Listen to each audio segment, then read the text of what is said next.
Shalom, kembali lagi bersama saya Wong LA, ada di LA untuk jadi berkat. Saya ingin belajar sesuatu yang luar biasa hari ini tentang bagaimana kita mengerti adalah Mammon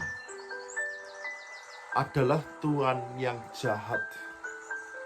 Di dalam dunia ini ada satu Tuhan yang jahat, yaitu bernama Mammon. Siapakah Mammon ini? Kita perlu ngerti ini.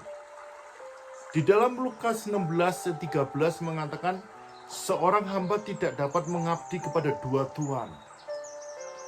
Karena jika demikian, ia akan membenci ke yang seorang dan mengasihi yang lainnya.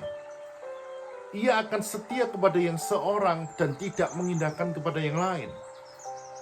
Kamu tidak dapat mengabdi kepada Allah dan kepada Mammon.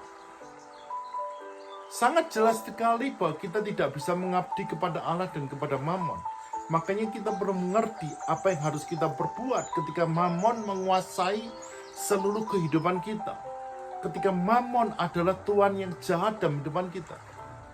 Perumpamaan ini menggambarkan posisi kita sebagai orang Kristen dalam hubungannya dengan harta.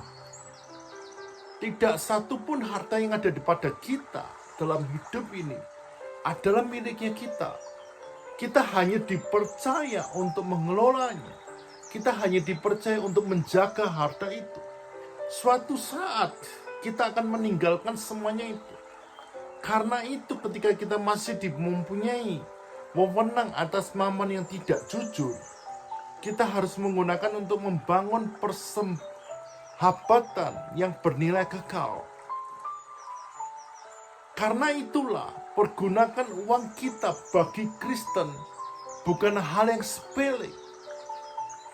Meskipun bila dibandingkan dengan kekayaan surgawi, nilainya sangat kecil. Namun cara kita menggunakannya sangat kecil itu dapat menunjukkan apakah kita orang yang setia sama Tuhan atau tidak. Apakah kita adalah hamba yang layak dipercaya untuk mengelola harta titipan Tuhan kita? Apakah kita seorang hamba yang layak untuk menjaga kepercayaan itu dari Tuhannya kita? Tuhan Yesus memperingatkan murid-muridnya untuk tidak menilai dua tuan, yaitu Allah dan Mammon. Murid Yesus harus memilih salah satu. Dan itulah bisa terlihat dengan cara kita menggunakan uang kita. Jika Tuhan tidak menjadikan Tuhan kita dan pergunakan uang kita dengan baik, maka itu berarti biarlah uang itu mengambil tempat Allah dalam hidupan kita. Bila yang terjadi ini berarti kita telah menggunakan hal yang dibenci oleh Allah.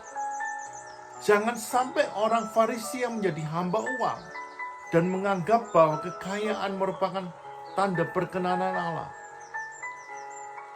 Tunduklah di bawah otoritas Allah juga. Harus ditunjukkan dalam nilai-nilai yang diajarkan Kristus.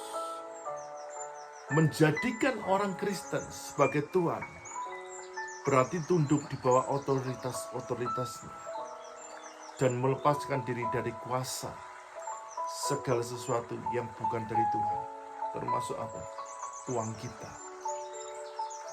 Tunduklah di bawah otoritasnya dari segala aspek kehidupan kita. Prioritaskan hidup kita sama Tuhan. Kita akan mengalami satu mujizat Tuhan dan kita akan diberkati Tuhan. Selamat menikmati hari yang terindah. Tuhan Yesus memberkati.